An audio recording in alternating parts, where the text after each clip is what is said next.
నమస్తే, welcome to our channel. నేను సిరి. నాదెళ్ల మనోహర్ గారికి అయితే టీడీపీ అధినేత చంద్రబాబు నాయుడు గారు ఒక బంపర్ ఆఫర్ ఇచ్చారు. సో ఆ బంపర్ ఆఫర్కి జనసేన అధినేత పవన్ కళ్యాణ్ అయితే ఫుల్ ఖుషిలో ఉన్నారని తెలుస్తుంది. ఇంతగా బంపర్ ఆఫర్ ఏంటి, జనసేన అధినేత ఇంత ఆనందంగా ఉండడానికి కారణం ఏంటి అనే అంశంపై చర్చించడానికి మనతో పాటు ఉన్నారు ప్రముఖ సీనియర్ జర్నలిస్ట్ దుర్గా కుమార్ గారు. నమస్కారం సార్. నమస్తే అమ్మ సిరి, మన వీక్షకులు కూడా నా నమస్కారం. సార్, ఇప్పుడు అవి వింటుంటే ఏంటంటే నాదెళ్ల మనోహర్ గారికి చంద్రబాబు నాయుడు గారు ఒక బంపర్ ఆఫర్ ఇచ్చారని చెప్పేసి తెలుస్తుంది. సో దీనికి సంబంధించి పవన్ కళ్యాణ్ గారు కూడా చాలా సంతోషంగా ఉన్నారని కూడా తెలుస్తుంది. ఇంతకా ఏంటి సార్ ఆ బంపర్ ఆఫర్? నేను అనుకోవటమ్మా, అది నాదెళ్ల మనోహర్ గారు జనసేన పార్టీలో పవన్ కళ్యాణ్ గారి తర్వాత నెక్స్ట్ పర్సన్ ఆయన. సో దాదాపు ఒక 25 స్థానాలు రాక తెలుగుదేశంకిను వీళ్ళకి పొత్తు కుదిరింది. కాబట్టి నాదెళ్ల మనోహర్ గారిని తెనాలి నియోజకవర్గం అనేది మొదటి నుంచి ఆయన ఆ నియోజకవర్గానికి చెందిన వ్యక్తి. వాళ్ళ నాన్నగారు కూడా మాజీ ముఖ్యమంత్రి నాదెళ్ల భాస్కర్రావు గారు. తర్వాత మనోహర్ గారికి ఇంత ప్రాముఖ్యత ఏంటంటే, గతంలో ఆయన స్పీకర్గా కూడా పనిచేశారు. ఉమ్మడి ఆంధ్రప్రదేశ్ రాష్ట్రానికి స్పీకర్గా పనిచేశారు. రెండోది జనసేనలో 2వ స్థానంలో ఉన్నారు. కాబట్టి ఆయన సీటు తెనాలి అనేది అడ్జస్ట్ చేయడానికి మామూలుగా అయితే పెద్ద విషయం కాదు. కానీ తెలుగుదేశంలో కూడా చాలా ముఖ్యమైన నాయకుడు తెనాలి నుంచి ఉన్నారు. ఆయన వేమూరి రాజేంద్ర ప్రసాద్ అని, ఆయన వేమూరి కాదమ్మా, ఆలపాటి రాజేంద్ర ప్రసాద్. ఆయన చాలా ప్రముఖమైన వ్యక్తి అక్కడ ఆ ప్రాంతంలో. కాబట్టి తెనాలి నుంచి ఆయన కూడా పోటీ చేయాలనే గట్టి నిర్ణయం మీద ఉన్నారు. గతంలో ఈ మధ్యకాలంలో కూడా ఒక ప్రెస్ కాన్ఫరెన్స్ పెట్టి నేను తెనాలి నుంచే పోటీ చేస్తానని ఆయన స్పష్టంగా చెప్పారు. అంటే తెలుసు ఆయనకి జనసేనలో ఈయన నాదెళ్ల మనోహర్ గారు చేరినప్పటి నుంచి ఈ సీట్ ఆయనకి జనసేనకి ఇస్తారు, నాదెళ్ల మనోహర్ గారు ఈ స్థానం మీద గురి పెట్టుకుని కూర్చున్నాడు అని. కానీ ఆయన కూడా ఆ స్థానం మీద అంత గురి పెట్టుకున్నా అని చెప్పడానికి చెప్పాడు. చాలామంది ఏమనుకున్నారంటే, ఈ తెనాలి నియోజకవర్గం అడ్జస్ట్ చేయటం అనేది జనసేనకి తెలుగుదేశానికి మధ్యలో కొద్దిగా భేదాభిప్రాయాలు వస్తాయి. ఎందుకంటే ముఖ్యమైన వ్యక్తి వాళ్ళకి ఉన్నాడు, వీళ్ళకి కూడా ఉన్నాడు. దీన్ని ఎలా రాజీ చేస్తారు, వీళ్ళలో ఎవరు తీసుకుంటారు? ఎక్కువ శాతం నాదెళ్ల మనోహర్కి ఇవ్వటానికే ఎక్కువ శాతం ఉంది. ఎందుకంటే వాళ్ళు పవన్ కళ్యాణ్ గారి తర్వాత 2వ స్థానంలో పార్టీలో ఆయన ఉన్నాడు. ఇప్పుడు ఆయన అడ్జస్ట్ చేయకుండా మిగిలిన 23 మందినో 22 మందినో చేయలేరు కదా. కాబట్టి ఇదే కీలకమైన స్థానం. అసలు బాగా తెనాలి బాగా కీలకమైన స్థానం. మరి ఇప్పుడు ఇవాళ జరిగిన పరిణామాలు చూస్తుంటే ఈయనకి లైన్ క్లియర్ అయింది. ఎవరికి? నాదెళ్ల మనోహర్ గారికి. నాదెళ్ల మనోహర్ గారికి లైన్ క్లియర్ అవటం అంటే ఒక రకంగా పవన్ కళ్యాణ్ గారికి కూడా ఒక టన్ను బరువు తలమించి దిగిపోయినట్టు. ఎందుకంటే ఆయనకి నెక్స్ట్ ఉన్న పర్సన్ ఈయన కాబట్టి ఈయన కూడా ఏది కోరుకున్నాడో ఆ నియోజకవర్గంలోనే ఈ స్థానం రావటం అనేది ఒక రకంగా కంప్లైంట్స్ రావు, ఫిర్యాదులు. అదే పక్క నియోజకవర్గం వేమూరు ఇచ్చినా కూడా నాదెళ్ల మనోహర్ గారికి ఇబ్బందికరమే.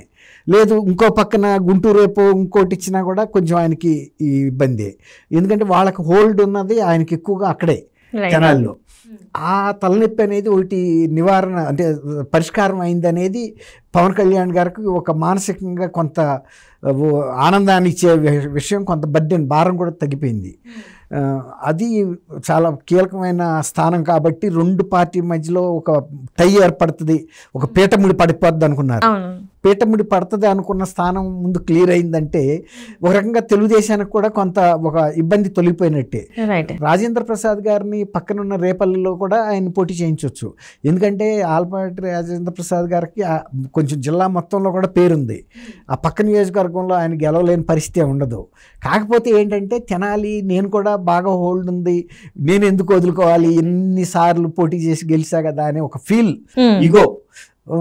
తర్వాత నాదెళ్ల మనోహర్ గారు అంటే వేరే పార్టీ నుంచి వచ్చాడు, మన పార్టీ ఇక్కడ ఎందుకు త్యాగం చేయాలనే ఒక ఫీల్ వాళ్ళ అభిమానుల్లో ఎక్కువ ఉంటుంది, ఇలాంటిది పట్టుదల అనేది. కాబట్టి ఆయన కొంచెం ఆ జర్కిచ్చి చూశారు పార్టీలో. తర్వాత చంద్రబాబు నాయుడు గారు నేను అనుకోవటం వ్యక్తిగతంగా ఆయన కలిసి మాట్లాడి ఉంటాడు. ఎందుకంటే ఇది ఒక చరిత్రాత్మకమైనటువంటి ఎన్నికలు కాబోతున్నాయి. మనం ఒక జయంతో పార్టీలో పోటీ చేస్తున్నాము. జగన్మోహన్ రెడ్డి గారి పరిపాలన, ఈయన ప్రజల మీద దాష్టికం మన పార్టీ మీద, నాయకుల మీద కూడా జరుగుతుంది. ఆఖరికి నా మీద కూడా జరిగింది. కాబట్టి ఇది చాలా క్లిష్టమైన సమయం కాబట్టి మనం వ్యక్తిగతమైన ప్రతిష్టకు పోవద్దు. నువ్వు కూడా రాజేంద్ర ప్రసాద్ ఆలోచించు, నువ్వు పక్క నియోజకవర్గం చెయ్యి. ఒకవేళ నువ్వు గెలుస్తావు, నీకున్న దీనికి కాని పక్షంలో పార్టీ అధికారంలోకి వస్తే నీకు ఎప్పుడైనా నువ్వు పార్టీలో ఒక సీనియర్ లీడర్వి, నీ స్థానం నీకు ఉంటుంది అనే భరోసా ఇచ్చుంటారు. అది ఆయనకు కూడా తెలుసు, ఎందుకంటే తన్ని పార్టీ ఎప్పుడు తక్కువ చేసి చూస్తుందని ఆయన అనుకోడు. తర్వాత ఒక విశ్వాసం అంటే ఆత్మవిశ్వాసం గల నాయకుడు ఆయన. తర్వాత ఆయన మీద ఏ విధమైన వివాదాస్పదనలు కానీ మీరు అన్నట్టు అవినీతి ఆరోపణలు కానీ లేవు. కాబట్టి ఒక రకంగా ఆలపాటి రాజేంద్ర ప్రసాద్ గారు కూడా ఏ ఫిర్యాదులు లేకుండా కొంతవరకు మానసికంగా స్వచ్ఛందంగా ఆయనంతటా ఆయన మానసికంగా సిద్ధపడి పార్టీ టికెట్ మనోహర్ గారికి ఇవ్వటం అనేది వాళ్ళ ఫాలోయర్స్కి కూడా ఒక మంచి మెసేజ్ వెళ్తుంది, ప్రజల్లో కూడా ఒక మంచి మెసేజ్ వెళ్తుంది. మన రాజేంద్ర ప్రసాద్ గారు కూడా ఏమీ అంటే అలకలేదు ఇక్కడ, తనంతట తనుగా ఇచ్చాడు స్వచ్ఛందంగాను. కాబట్టి నాదెళ్ల మనోహర్ గారు కూడా ఒక తెలుగుదేశం అభ్యర్థికి సమానమైన పర్సనేను. గతంలో కూడా ఇక్కడి నుంచి ఆయన గెలిచిన సందర్భం ఉంది గతం నుంచి. అంటే ఇక్కడ ఇది ఒకటే కాకుండా ఇంకా కొన్ని మంచి మాట అడిగారు. అక్కడ ఎలా ఉండబోతుంది అది అట్లా మీరు అడిగింది ఒక మంచి ప్రశ్నే. ఇప్పుడు తెలుగుదేశానికి ఇంచుమించుగా ఎక్కడైనా కూడా ఇంత గట్టి అభ్యర్థులు కాకపోయినా చాలామంది 25 స్థానాలు వాళ్ళు దాదాపు ఇవ్వటానికి ఒప్పుకున్నారంటే ఆ 25 స్థానాల్లో తెలుగుదేశం అభ్యర్థులు గతంలో గెలిచిన వాళ్ళు ఉన్నారు, మంత్రులుగా చేసిన వాళ్ళు కూడా ఉంటారు. అట్లాంటి స్థానాలని త్యాగం చేయాలంటే ఒక రకంగా మనం మన భాషలో చెప్పుకోవాలంటే మన శరీర భాగాల్ని కోసిచ్చినంత బాధ అనిపిస్తుంది ఆ అభ్యర్థులకి. ఎందుకంటే ఎంతో కాలంగా ఆ నియోజకవర్గం మీద ఆశలు పెంచుకున్నారు, ప్రజలతో కూడా అనుబంధం పెంచుకున్నారు. మీరు అన్నమాట కరెక్ట్. పట్టు అంటే అనుబంధం, ప్రజలతో అనుబంధం పెంచుకున్నారు. ఒక్కసారిగా వాళ్ళు ఆ నియోజకవర్గం నుంచి ప్రజల నుంచి దూరం అవ్వాలంటే ఒక మానసికమైన ఇబ్బంది ఉంటుంది. అంటే మళ్ళీ వేరే నియోజకవర్గం వెళ్ళినా కూడా మళ్ళీ అక్కడ కొత్తగా అందరూ తెలుసుకోవాలి, ప్రాబ్లమ్స్ ఏమున్నాయో తెలుసుకోవాలి, మళ్ళీ ప్రజల్లో మమేకం అవ్వాలంటే ఇబ్బంది పడతారమ్మా. అట్లాంటి అవస్థలో వచ్చే అవకాశం స్పష్టంగా ఉంది. ఇప్పుడు ఇది చాలా ప్రముఖమైన స్థానం కాబట్టి మనం చర్చిస్తున్నాం. ఇలాంటి దీనికి కొంచెం అటు ఇటుగా ఉండే స్థానాలు కొన్నిసార్లు ఈ పీఠముడి అనేది ఏర్పడే అవకాశం లేకపోలేదు కాబట్టి ఇప్పుడు చంద్రబాబు నాయుడు గారు కూడా అవసరమైతే ఆ అభ్యర్థులను పిలిపించుకుని ఇప్పుడు ఏదైతే రాజేంద్ర ప్రసాద్ గారిని కన్విన్స్ చేశారో ఇప్పుడున్న ప్రజెంట్ పరిస్థితుల్లో మనం సమైక్యంగా ఉండి కొన్ని త్యాగాలు చేసి పార్టీని ఇప్పుడు ముందు జగన్మోహన్ రెడ్డి నుంచి రాష్ట్రాన్ని కాపాడాలి, మనం కూడా కాపాడుకోవాలి. పార్టీ మన ఉనికి కూడా లేని పరిస్థితి వస్తుంది. మీ అందరినీ కూడా ఎప్పుడు పడితే అప్పుడు తీసుకెళ్లి జైళ్లలో పెట్టించారు, అక్రమ కేసులు పెట్టారు, ఆఖరికి నా మీద కూడా పెట్టారు. కాబట్టి మీరు ముందు సహకరించండి. సహకరించడం అంటే సీట్ ఇవ్వటమే కాదు, రేపు జనసేన గెలవటానికి కూడా సహకరించాలి, అది ముఖ్యం. ఒకవేళ జనసేన అభ్యర్థులు కనుక వాళ్ళంతటా వాళ్ళే ప్రయత్నం చేసుకుని ఏదైనా గెలవలేకపోయారు అనుకోండి, అది తెలుగుదేశానికి కూడా ఇబ్బంది. కాబట్టి గెలిపించే బాధ్యత కూడా వాళ్ళు మనస్ఫూర్తిగా తీసుకోవాలి.